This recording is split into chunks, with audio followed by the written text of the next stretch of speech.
the period of time when you were struggling, how mentally did you handle that to kind of make it out the other side and get where you are now?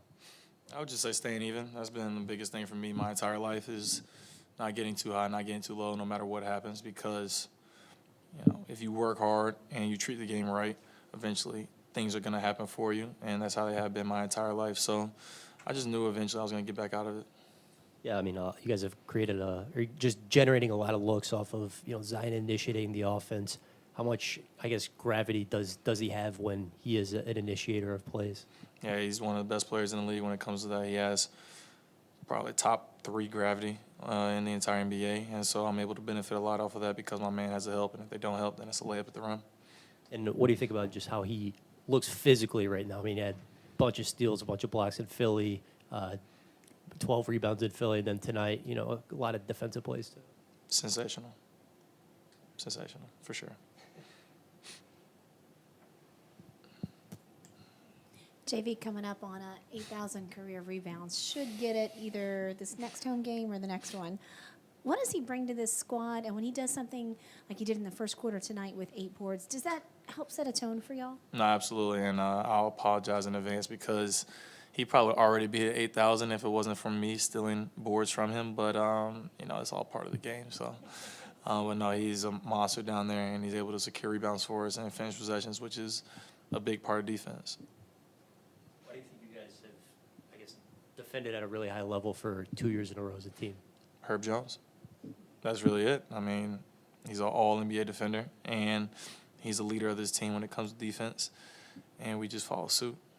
I mean, I know obviously Herb's a really big part of it, but no one before the start of last season was predicting the Pelicans to be a good defensive team, and now you guys are kind of doing it 2 years in a row. Is that, I don't know, surprising to you at all? No, not at all. If you watch us in training camp or in practice, you would see how hard we play, and I think that's the biggest thing on defense is about. It's just playing hard and then being smart. And, I feel like we've gotten smarter throughout the season and figuring out each other and knowing when to help, when not to help. And so I think that's just been, the identity of our team. This might be too soon to ask. Forgive me if so.